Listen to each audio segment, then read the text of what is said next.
Fui a vivir a la casa abandonada de mi abuela en un pueblo de Galicia. Lo que encontré en el desván me tiene sin dormir desde entonces. Soy Diego, tengo 34 años y escribo esto porque todavía no me creo todo lo que pasó. Necesito sacarlo de mi pecho. Todo empezó hace 8 meses, en febrero de este año. Yo vivía en Madrid, trabajando como diseñador gráfico en una agencia.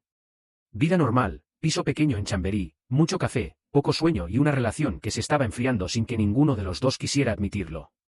Mi padre era gallego, pero se fue de España siendo muy joven. Casi no hablaba de su familia. Solo sabía que tenía una abuela paterna que seguía viva en un pueblo pequeño de Ourense. Un martes por la tarde recibí la llamada de un notario. Mi abuela Dolores había fallecido a los 92 años. Y, contra todo pronóstico, me había dejado en herencia su casa y unas tierras. Yo era el único nieto. Mi padre había muerto hacía 6 años y por lo visto, ella nunca quiso vender ni dividir nada. No tenía mucho que perder. La agencia me ofreció teletrabajo completo, mi relación se estaba muriendo en silencio, honestamente, necesitaba un cambio fuerte. Así que cerré el piso de Madrid, metí mis cosas en un coche alquilado y me fui hacia el noroeste. Llegué al pueblo, se llama San Xoán de Río, pero todos lo llaman simplemente el pueblo, un viernes por la tarde, cuando ya estaba oscureciendo. El paisaje era impresionante, montañas verdes, niebla bajando por los valles y ese silencio que solo se escucha en sitios donde no hay casi nadie. La casa estaba al final de una carretera estrecha, rodeada de castaños y con vistas al río. Cuando el abogado me entregó las llaves y abrí la puerta principal, sentí algo raro. No era miedo exactamente, era como si la casa me estuviera esperando. Era una casa grande de piedra, de esas antiguas gallegas, con hórreo al lado y un pequeño patio trasero. Olía a madera vieja, a laurel y a algo dulce que no supe identificar. Subí al piso de arriba y encontré mi habitación preparada, la cama hecha, toallas limpias y una nota escrita a mano con letra temblorosa que decía: para mi nieto Diego. Que esta casa te dé lo que a mí me quitó. Con cariño, tu abuela. Esa noche dormí poco. El viento hacía crujir las vigas y juraría que escuché pasos en el pasillo. Pero estaba cansado del viaje y de los últimos años, así que lo atribuí al estrés. A la mañana siguiente empecé a explorar. En el salón había fotos antiguas. Mi padre de niño, mi abuela joven con un vestido negro, y un hombre que no reconocí en varias imágenes. Pregunté en la tienda del pueblo y la señora mayor que atendía me miró raro cuando mencioné el nombre de mi abuela. Dolores, sí. Buena mujer. Pero hacía muchos años que no bajaba al pueblo. Decían que hablaba sola. No le di mucha importancia. Esa misma tarde, mientras limpiaba el desván, encontré un baúl cerrado con llave. Dentro había cartas atadas con una cinta roja, un reloj de bolsillo antiguo y un cuaderno con tapas de cuero. Lo abrí por curiosidad. La primera página tenía solo una frase. Esa frase del cuaderno no me dejó dormir bien la segunda noche. Me levanté temprano, preparé café en la vieja cafetera de hierro y me senté en la mesa del salón con el cuaderno frente a mí. Decidí leer solo unas páginas al día. No quería quemar todo de golpe. La mayoría de las entradas eran del año 1963. Mi abuela escribía con letra pequeña y apretada. Hoy enterramos a Manuel. Todos dicen que fue un accidente en el río, pero yo sé la verdad. Y sé quién lo empujó. Que Dios me perdone por callar. Manuel era mi abuelo. Siempre me dijeron que había muerto ahogado accidentalmente a los 31 años. Mi padre tenía solo 4 años cuando pasó. Nunca profundizamos en el tema. Cerré el cuaderno con fuerza. Sentí que estaba invadiendo algo que no debía. Bajé al pueblo a comprar pan y algo de comida. La tienda era también bar y centro de cotilleos. Cuando entré, 3 señoras mayores que charlaban en la esquina se callaron de golpe. Buenos días, dije intentando sonar amable. Soy Diego, el nieto de Dolores. La dueña, una mujer de unos 70 años llamada Rosa, me sonrió con cautela. Ah, ya sabíamos que habías llegado. La casa de Dolores, ¿todo bien por allí arriba? Sí, gracias. Es una casa muy grande para mí solo. Una de las señoras, la más anciana, murmuró algo que casi no entendí. Demasiado grande, y demasiado llena.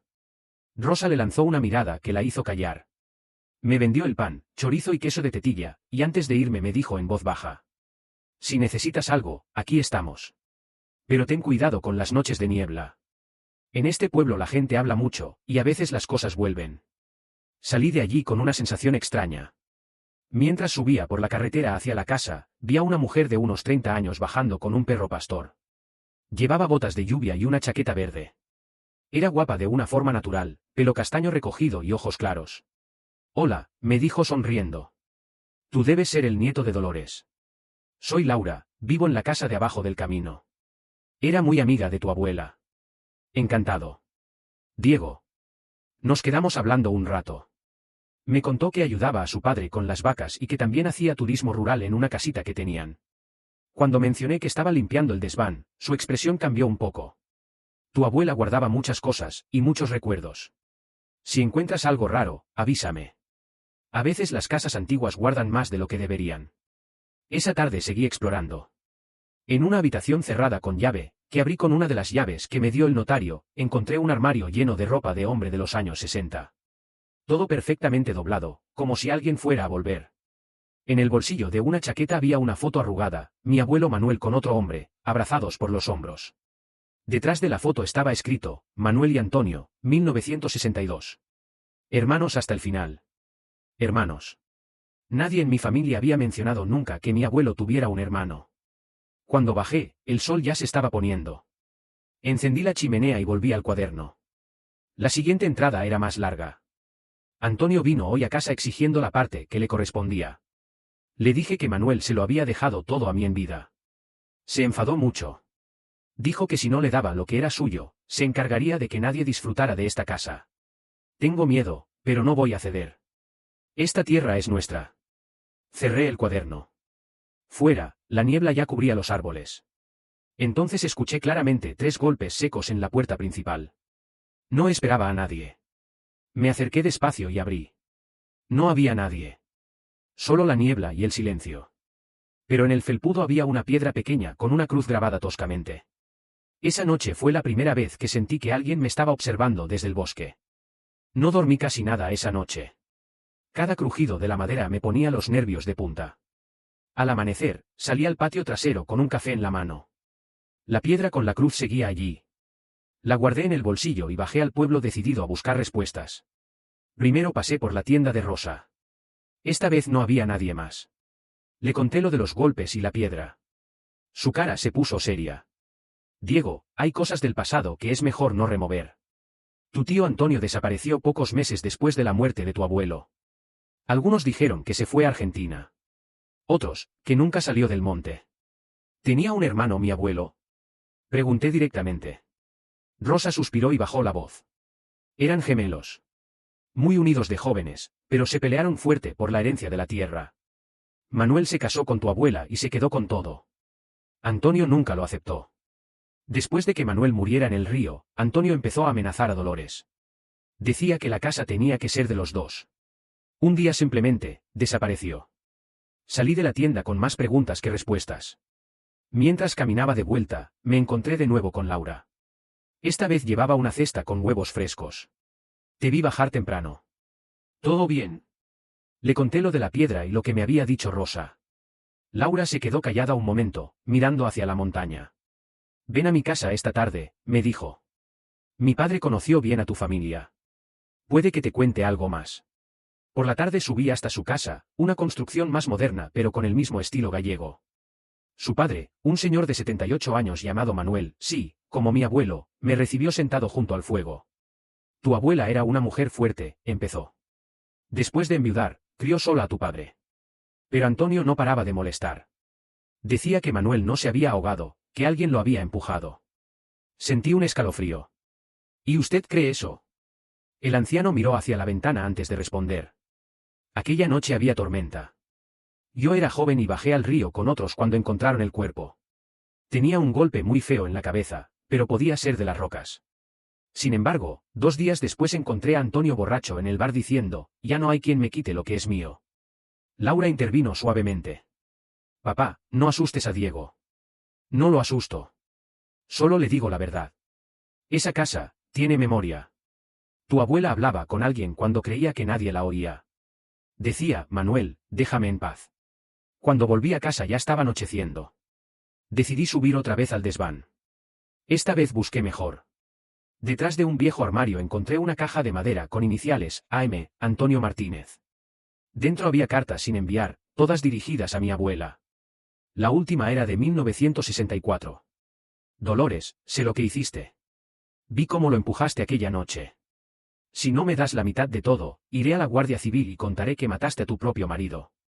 Tienes una semana. Se me cayó la carta de las manos. Mi abuela había matado a mi abuelo. En ese momento escuché pasos abajo, en la planta principal. Pasos lentos, arrastrando un poco la pierna izquierda, como cojeando. Bajé las escaleras despacio, con el corazón a mil. No había nadie. Pero en la mesa del salón, donde yo había dejado el cuaderno cerrado, ahora estaba abierto por una página nueva que yo no había leído antes. La letra era de mi abuela, pero más temblorosa. Diego, si llegas hasta aquí, huye. Antonio nunca se fue. Está más cerca de lo que crees. Justo entonces, las luces parpadearon y se apagaron completamente. Desde la ventana del salón vi una figura oscura entre los castaños, mirándome fijamente. No era un animal.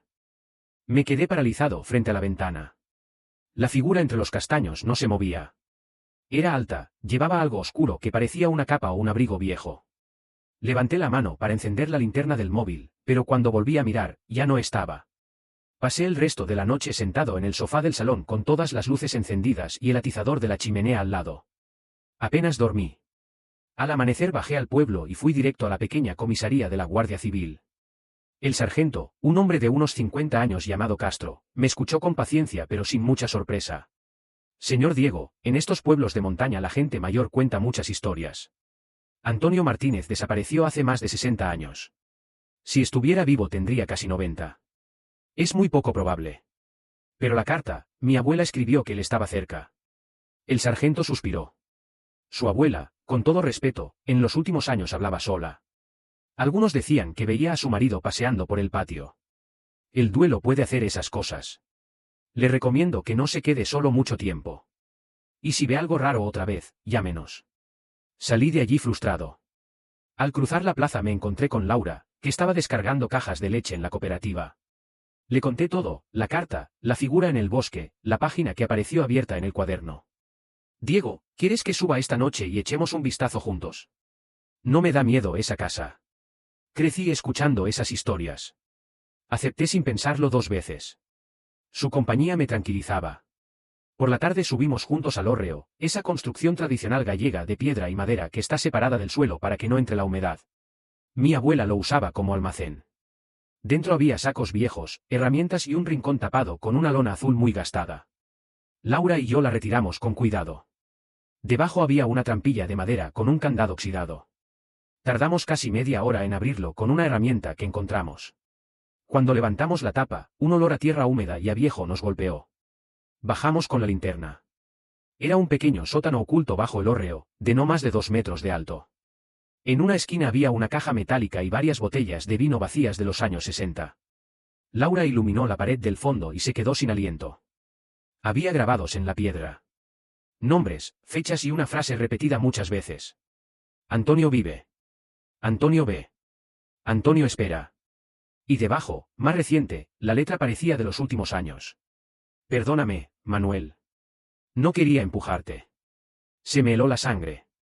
Mi abuela había confesado en la piedra. Laura me puso una mano en el hombro. Diego, esto es muy heavy.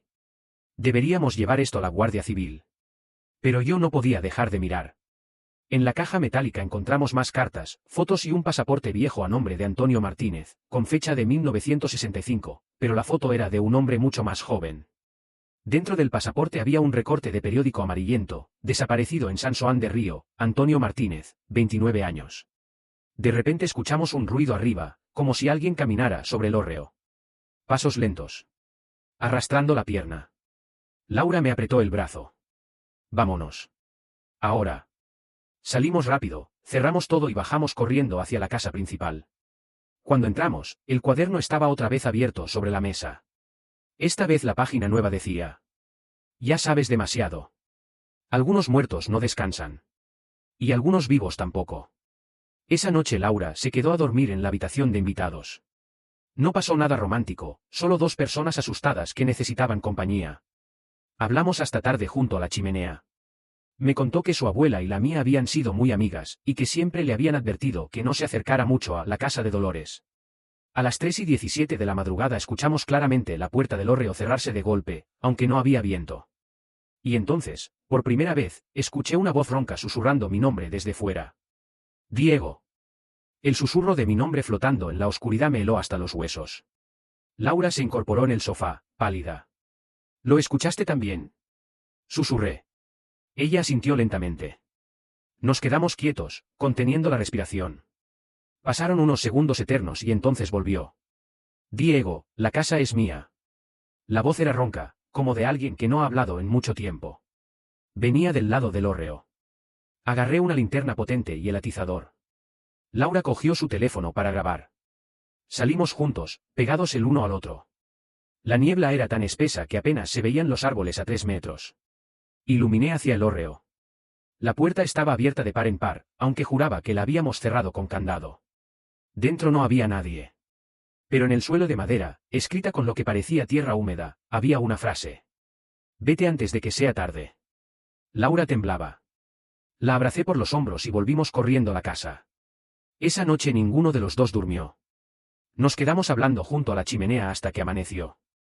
Me contó que de pequeña había oído rumores de que Antonio no se había ido nunca, que vivía escondido en alguna cabaña abandonada del monte y que bajaba de vez en cuando para asustar a la gente. Mi padre siempre decía que eran tonterías de viejos, pero ahora ya no estoy tan segura. A la mañana siguiente decidimos hacer algo más serio. Bajamos al ayuntamiento del pueblo de al lado y pedimos los registros antiguos de propiedades. El funcionario, después de mucho insistir y de mencionar que era el nieto de Dolores, nos dejó ver los papeles viejos. Allí estaba, en 1964, poco antes de desaparecer, Antonio había presentado una demanda para reclamar la mitad de las tierras. La demanda nunca se resolvió porque él desapareció. Pero lo más extraño era una nota manuscrita al final del expediente, caso archivado por desaparición del demandante. Posible fallecimiento. También encontramos una foto de archivo. Antonio y mi abuelo Manuel eran idénticos. Gemelos perfectos. Solo una pequeña cicatriz en la ceja derecha distinguía a Antonio. Cuando volvimos a la casa, me di cuenta de algo que no había notado antes. En varias fotos antiguas de mi abuela con mi abuelo, el hombre tenía a veces la cicatriz, y a veces no. Como si en algunas imágenes fuera Antonio. Laura preparó café mientras yo revisaba el cuaderno otra vez. En una página que antes había pasado por alto, mi abuela había escrito en 2018, solo unos años atrás. Hoy vi a Antonio otra vez. Está viejo, cojea más, pero sigue aquí. Me dijo que esperará a que yo muera para tomar lo que es suyo. Le contesté que esta casa ya tiene dueño, mi nieto Diego. Que Dios lo proteja. Sentí un nudo en la garganta. Mi abuela había vivido sus últimos años sabiendo que alguien la acechaba, y nunca pidió ayuda. Esa tarde Laura y yo dimos un paseo por el bosque que rodea la propiedad. Necesitábamos aire. Mientras caminábamos, ella me tomó de la mano por primera vez. Fue un gesto natural, sin decir nada. Su mano estaba caliente y me transmitió una paz que no sentía desde que había llegado. Diego, quizás deberías vender la casa y volver a Madrid, me dijo bajito. No puedo. Ahora esto es parte de mí. Necesito saber la verdad. Al atardecer regresamos. Desde lejos vimos que una de las ventanas del piso de arriba estaba abierta. Yo la había cerrado antes de salir. Subimos con cuidado. En mi habitación, sobre la cama, había una chaqueta vieja de hombre. La misma que había visto en el armario de la habitación cerrada. En el bolsillo había una nota escrita con letra temblorosa pero clara. Bienvenido a casa, sobrino. Ya era hora de que alguien viniera a hacerme compañía. Antonio. Debajo de la nota había una foto reciente. Estaba tomada desde el bosque, con zoom. Se nos veía a Laura y a mí abrazados la noche anterior, junto a la chimenea. Alguien nos había estado vigilando todo este tiempo. Y lo peor, la foto estaba fechada esa misma mañana. La foto en mi cama fue el punto de quiebre. Alguien había estado dentro de la casa mientras Laura y yo paseábamos. Alguien nos había fotografiado la noche anterior. Laura se puso pálida al ver la imagen. Esto ya no es un fantasma, Diego. Esto es una persona real. Tenemos que ir a la Guardia Civil ahora mismo. Bajamos corriendo al pueblo. El sargento Castro miró la foto, la nota y las cartas que le llevamos. Por primera vez lo vi preocupado de verdad. Esto cambia las cosas, dijo. Voy a pedir refuerzos de Ourense y mandaremos patrullas por la zona. Ustedes dos no se queden solos en esa casa esta noche. Nos instalamos temporalmente en la casa rural de Laura y su padre. Esa noche, mientras tomábamos una taza de té caliente junto al fuego, su padre nos contó la historia completa que nunca había querido contar. Antonio no murió. Después de la pelea con Dolores, se escondió en una cabaña abandonada del monte. Durante años bajó de vez en cuando a amenazarla. La gente del pueblo lo sabía, pero nadie quería meterse en asuntos de familia. Con el tiempo, la gente empezó a pensar que era un fantasma o que se había vuelto loco. Pero estaba vivo. Y creo que sigue vivo. A la mañana siguiente subimos con 2 guardias civiles y un perro de rastreo.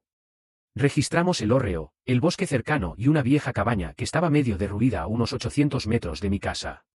Encontramos señales recientes, latas de comida, una manta, botellas de agua y un viejo catalejo. En una de las paredes de la cabaña había escrito con carbón: "Esta tierra es de los Martínez". Siempre lo fue. Siempre lo será. El sargento ordenó vigilancia 24 horas. Me aconsejó que no durmiera en la casa grande por unos días. Esa misma tarde, mientras Laura y yo recogíamos algunas cosas de mi habitación, escuchamos el ruido otra vez, pasos cojeando en el piso de arriba. Esta vez no huimos. Subimos juntos con los guardias. Allí, sentado en una vieja silla de madera en la habitación que había sido de mi abuela, estaba un anciano extremadamente delgado, de unos 88 años. Pelo blanco largo y sucio, barba descuidada y una cicatriz en la ceja derecha. Nos miraba con ojos brillantes pero cansados. «Hola, sobrino», dijo con voz ronca. «Por fin nos conocemos». Era Antonio. Vivo. Los guardias lo detuvieron sin resistencia. No opuso ninguna. Mientras lo sacaban, me miró y dijo algo que nunca olvidaré. «Tu abuela mató a mi hermano aquella noche. Yo solo quería justicia. Esta casa debería haber sido mía también. Pero ya estoy muy viejo. Solo quería que alguien supiera la verdad antes de morir». Los siguientes días fueron un torbellino. Antonio fue trasladado a un hospital en Ourense.